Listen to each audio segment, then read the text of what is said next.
All right, why don't we get started? Welcome everybody to the December Northwest Gas Association webinar. My name is Connor Wrighton and I will serve as your moderator for today. And today we're joined by Grant Forsyth from Northwest Gas Association member of Vista Utilities. Grant serves as their chief economist and he's going to tell us a couple of things about what's going on in the economy and perhaps a little bit about what we can expect in the coming year. Before we begin, as always, we'll talk a little bit about how the webinars work. We've set aside plenty of time for questions. I very strongly encourage you to ask them as they come up. I do my best to mute each of you through the presentation, so I ask that you please use the text box in the GoToMeeting control panel to type in your questions. I will interject on your behalf to introduce those questions as needed. Grant is happy to share a PDF copy of his slides that we're presenting here today. All you need to do to get those is to email me at creiten@nwga.org. Again, the easiest way to do that also is just to respond to the email I sent out at 10 a.m. this morning, and I will get that to you as soon as I can. We are also making a recording of this show available. That will be posted to the Northwest Gas Association's YouTube channel. Again, feel free to reach out and we can provide a link to that as helpful. As always, I ask that you go to your calendars and mark off June 3rd and 4th for the annual energy conference. We are pleased to have Grant with us today. I always mention that I think Grant is our #1 rated speaker at the annual energy conference for something like 10 years straight. So we will get an update from him today, but if you like it, then I hope we'll see you again at Skamania Lodge in June. There will be webinars coming up in January. We will get in touch with you as soon as possible to let you know the date on those. Unfortunately, this will be my last webinar for the Northwest Gas Association as I am moving on after today. Fortunately, I'm not going too far. I'm heading over to Northwest Natural, so I look forward to the opportunity to continue to work with each of you and to continue to be a part of these webinars as an attendee going forward. So 4 years seems to have gone by very quickly, and I appreciate all of you who've been tuning in every month to join me on these. And finally, as always, I'll take just a second to describe the Northwest Gas Association. We represent the 6 investor-owned gas utilities operating in the Pacific Northwest, along with the 3 large natural gas transmission lines. Our members serve Oregon, Washington, Idaho, and British Columbia. As always, please visit our website at nwga.org for more information. And so with that, I will kick things over to Grant, and we will get started.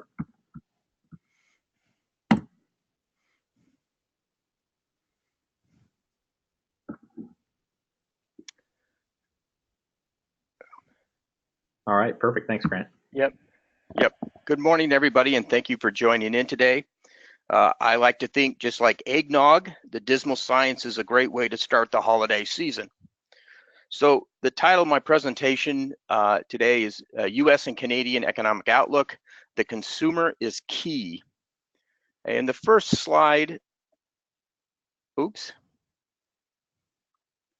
there we go. The first slide I want to present today really describes the theme of my presentation, and it looks at U.S. and Canadian GDP growth by major expenditure type from the second quarter of this year to the third quarter annualized. And Canada's in the red, the U.S. is in black, and what it shows you is the annualized GDP growth from that second quarter to third quarter, and then divides out that growth rate, and then everything else, which is private investment, government spending, and net exports. Okay. Now in Canada, just for reference, consumption is about 56% of GDP, and in the US, it's about 70% of GDP. The difference really reflects the fact that in Canada, they're much more dependent on international trade. But what the data shows is essentially the same thing. So if we look at Canada, right, 1.3% annualized growth. So if we take 0.9 consumption plus 0.4 all else, we get 1.3.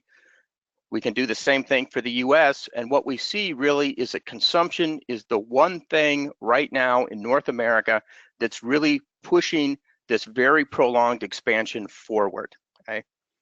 And so when we go through the other slides and I show you forecasts, you'll often see a label, or you'll hear me say, this is a no recession forecast.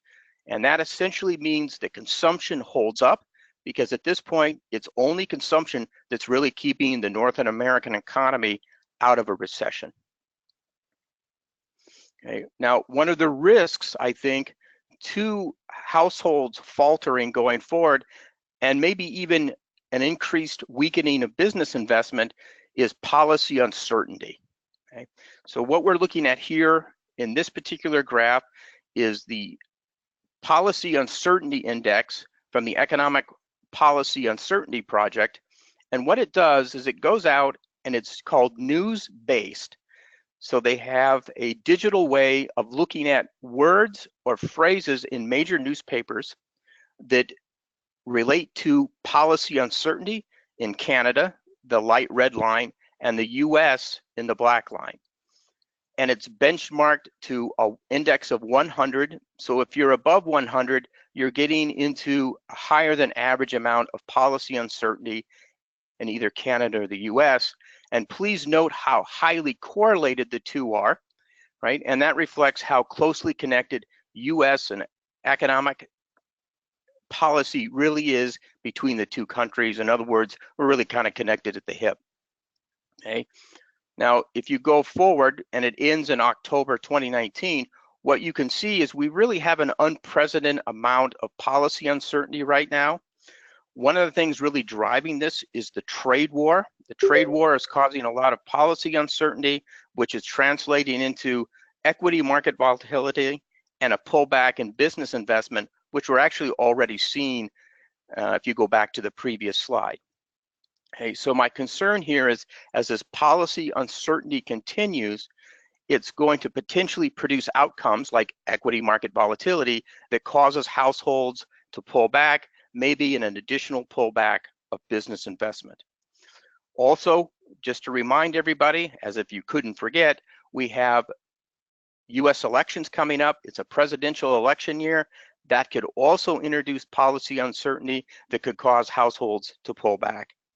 Now, the good news is that we do have a new NAFTA agreement. At least the House in the US, the House of Representatives and the President have agreed upon. What's unclear is how the Senate is going to treat this, but I think most people would expect the new NAFTA agreement to make it fully through Congress and be signed by the President, and that would really help reduce some of this policy uncertainty, but that still leaves China, and that's a big deal. Okay, turning again to GDP growth, I think it's worthwhile to look at how Canada and the US, again, Canada in the red, US in the black, has performed relative to other parts of the world. In this particular case, I'm looking at countries that belong to the Organization for Economic Cooperation and Development, the OECD. Okay, so we've got OECD, the Euro area, that's 17 countries, and that's the light blue bar. And then we have all OECD countries, 36 in total, in the green. And these are kind of the wealthier countries in the world that actually account for a lot of the trade and economic activity that occurs outside of the big countries like India and China. Okay. And what you can see is actually the US and Canada has performed relatively well. Canada was the best performer in 2017, America in 2018, in part because of the tax cuts. But clearly what we're seeing in terms of forecasts going forward, and I need to make sure this is clear, the US and Canadian forecasts that I'm showing you are what I call, come up again later. What I've done is gone out and looked at a whole bunch of different forecasters for the US and Canada for GDP, and I've averaged those forecasts across forecasters. Okay? Okay, that's the red and black bar. The blue and green bar reflect the forecasts produced by the OECD that were just released here in November. Okay, and so what we can see is that, you know, relative to the OECD, will perform relatively well in North America, but it's important to note that growth is expected to slow. Okay? And just like the OECD forecast, the forecast for Canada and the US, the assumption is we have a no recession event, meaning that consumers hold in there. Okay? Okay? Now, besides consumption, one of the longer term risks we have to economic growth in North America, and this is something I've talked about many times, it doesn't get a lot of press sometimes, but it's really quite important to how Canada and the US will perform over the next 5 to 10 years, and that's labor productivity growth. This graph shows annual labor productivity growth for Canada and the US from 2013 to 2019. And really over this period, we've seen pretty lackluster productivity growth. In particular, for both the US and Canada over this period, productivity growth has just been under 1%, about 0.9% on average. Okay? This is important because in the long run, GDP growth should be the sum of labor productivity growth plus population growth. And if we continue to see weak productivity growth, we're going to continue to see weak GDP growth in the long run. Okay, just something I want to remind everybody of is out there in the background, okay, is this longer term problem in developed countries, not just Canada and the US, of really pretty weak productivity growth. Okay, turning on to inflation. Okay, you know, the inflation story is very interesting. Again, I've mentioned this many times, following the Great Recession, when you had very strong actions by central banks around the world, everybody assumed this would lead to hyperinflation. It's never happened. And so if you look at Canada, which is the Consumer Price Index in Canada, and the US, the Personal Consumption Expenditure Index, which is the main index used by the Federal Reserve, really inflation for the most part has either been under target, which is 2% for both countries, okay, or just slightly above. Okay? So really the consensus forecast for Canada and the US, again, averaging across many different forecasters for 2020, is it will be within that target of 2%. Okay? Now, what's interesting though, if you look at the US is actually going to be fairly low from target this year, 1.5%. And of course, that does give the Federal Reserve a little bit of room to lower interest rates if they need to, and we'll talk about that in a minute.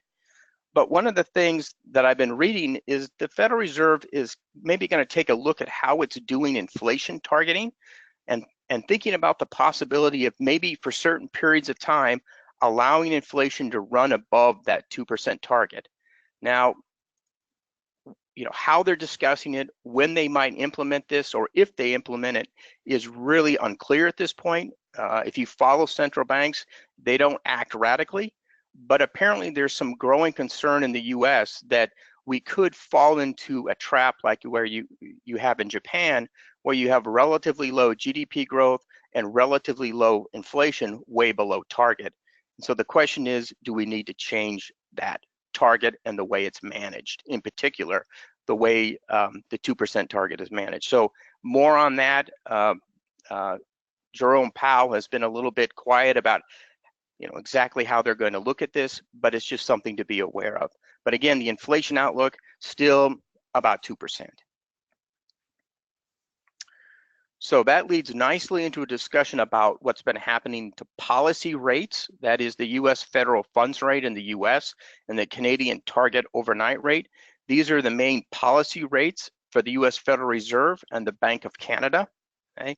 Now, you can see that they actually move very closely together, as interest rates between the US have for a long time, US and Canada. Okay?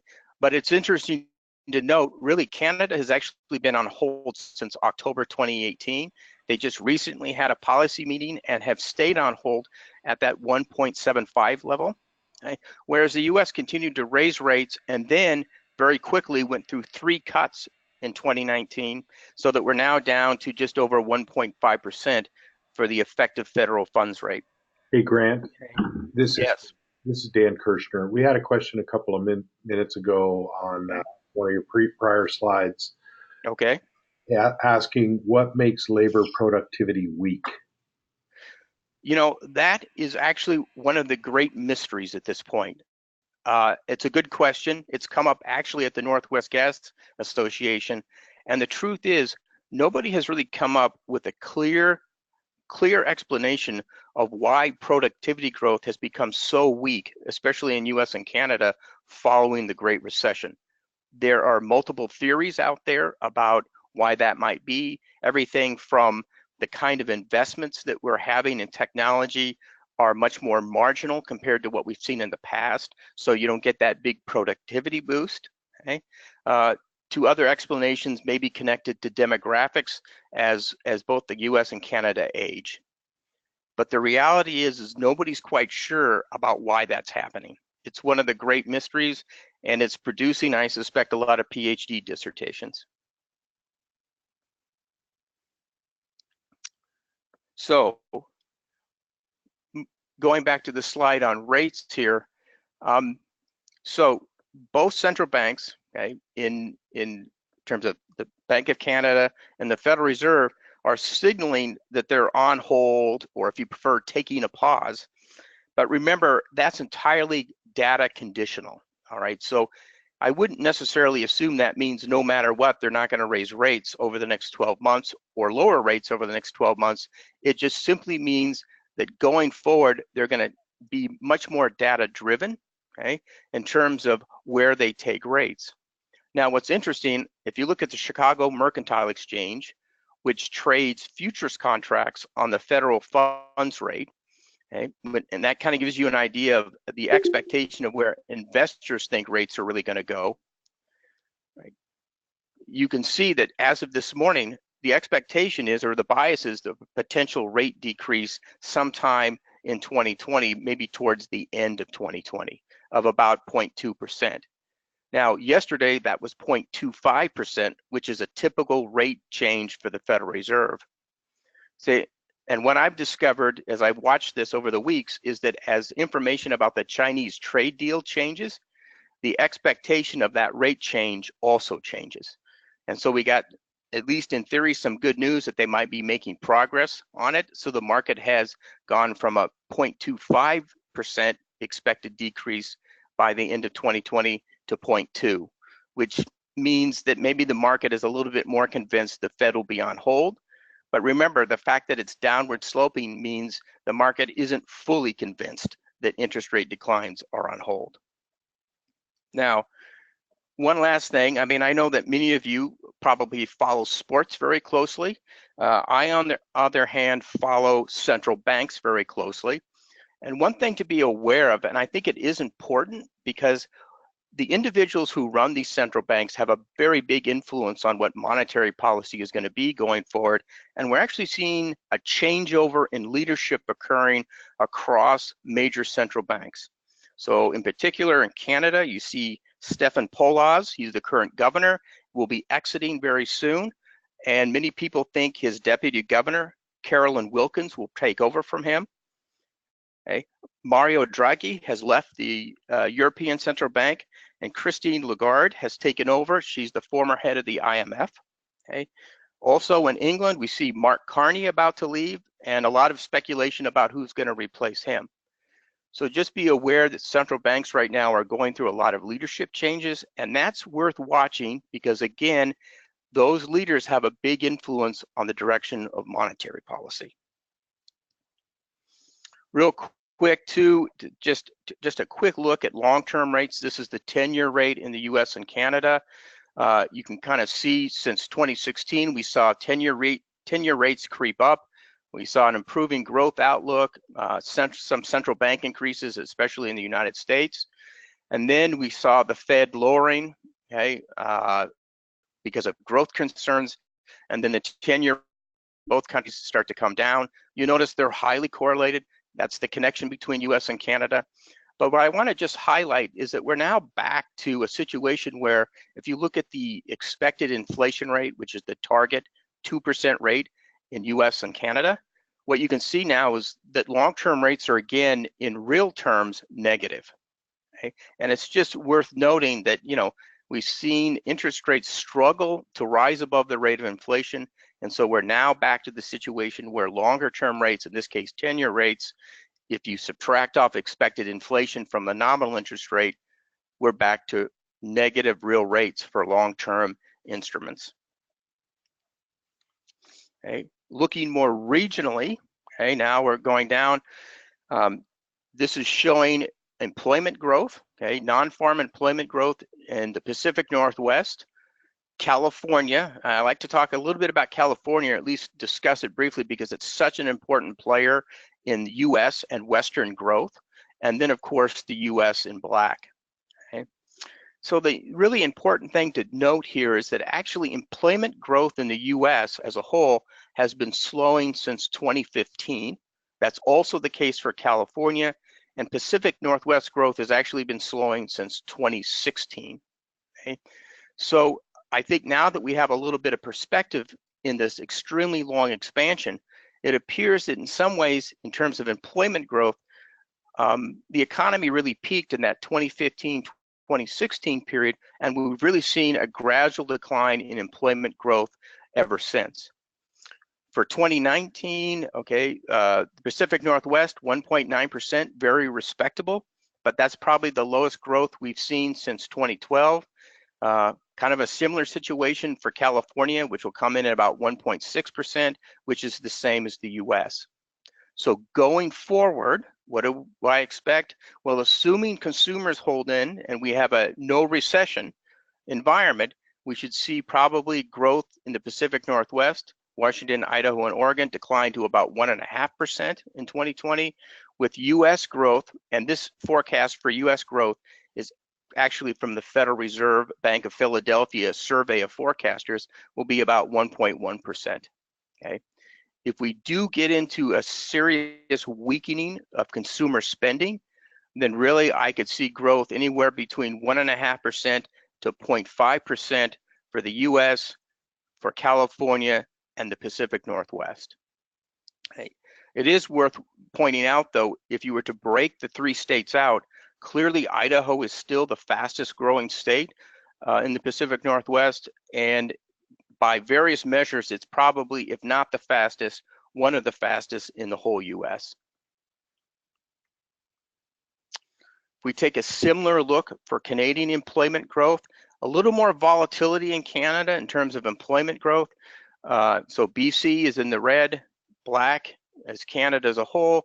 And then I always like to look at Alberta a little bit because again, to some extent, Alberta is sort of the California of California to the extent that its economic activity, because of the energy sector, is so important to Canadian growth. And really the big surprise this year was actually BC.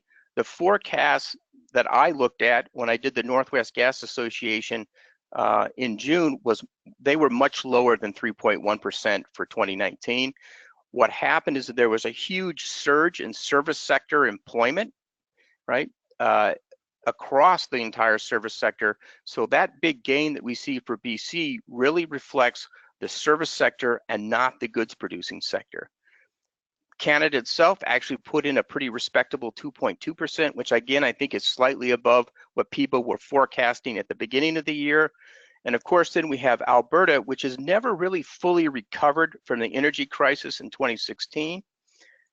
And there was recently a very good article in the Edmonton Journal, and the title of the article was, "In One Bleak Week in Calgary and Alberta, Almost 1,000 Jobs Lost."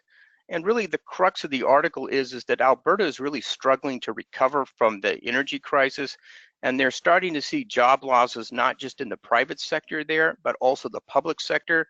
So the outlook for Alberta is for pretty modest growth in 2020, right?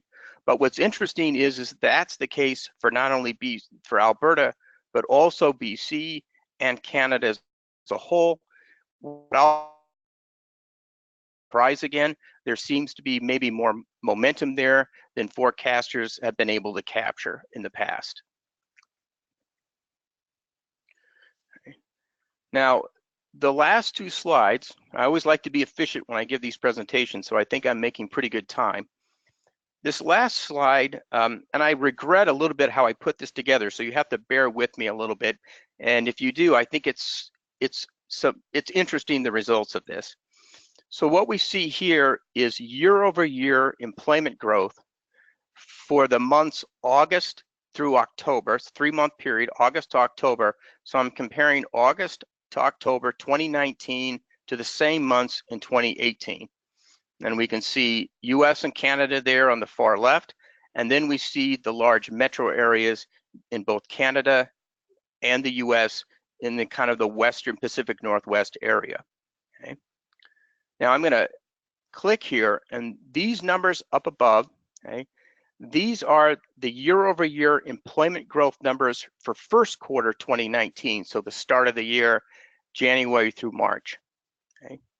And so if the number is red, what that means is employment growth has decelerated since the first quarter of 2019. So if you look at Boise, Idaho, for example, okay, in the first quarter of this year, year-over-year employment growth was 4%.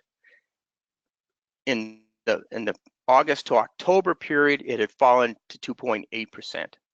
Okay, so a red number above means employment has decelerated.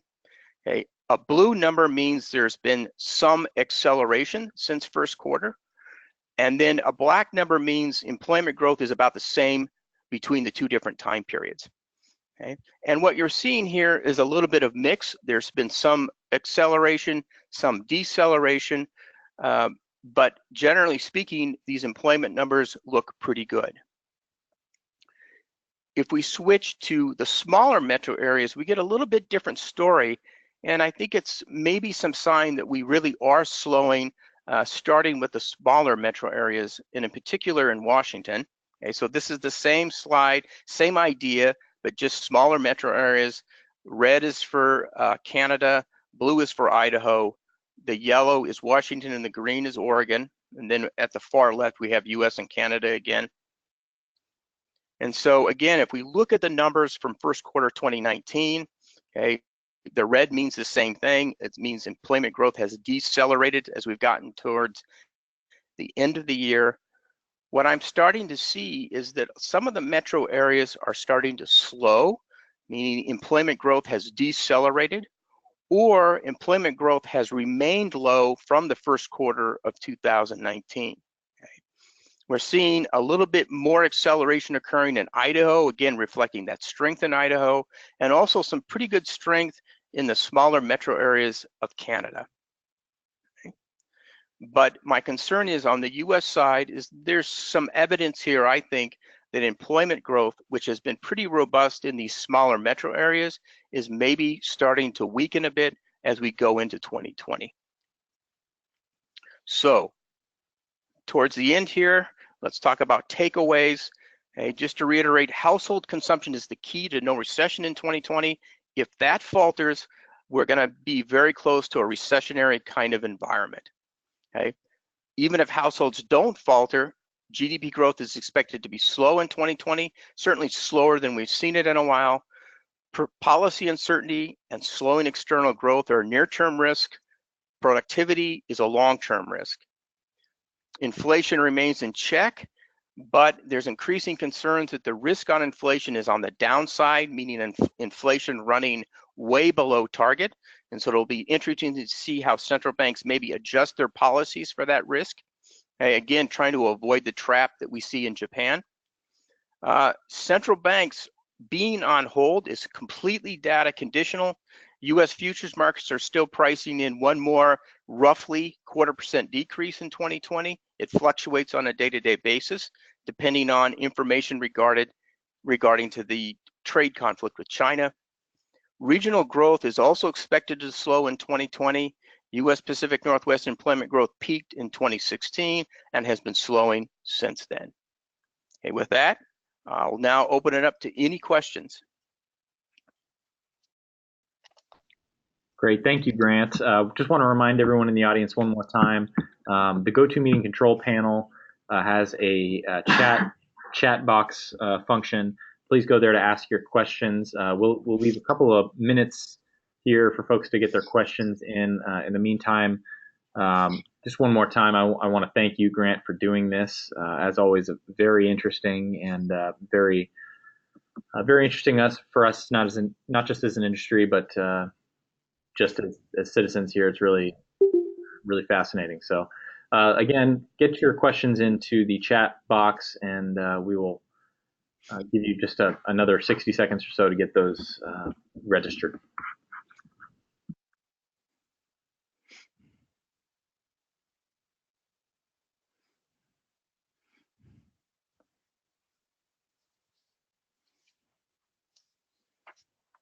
All right, we've got one here. Any projections on impact of the economic growth numbers on energy consumption across sectors? Ask me that one more time, please. Yeah, I'll try it a little slower this time. I think I rushed through it. All right. Any projections on impact of the economic growth numbers on energy consumption across sectors? Well, one thing I will say that has, and I'm not sure I'm going to answer this question exactly, so let me give this a shot. You know, one of the things I didn't talk about that's been a tremendous, I think, stimulus to the Pacific Northwest, and especially Washington and Idaho, is the incredibly low cost of Canadian gas. I think that's been a real stimulus to households because it's kept down the real cost of energy. And I think as a result, that's given households some room to basically spend money in other places in the economy in the Pacific Northwest. And so one of the things I'm going to be really watching is, you know, what happens to that price of Canadian gas, because I think it really has been a boon to the budgets of households in terms of freeing up spending for, you know, other activities that maybe they wouldn't have done if those prices hadn't fallen so much.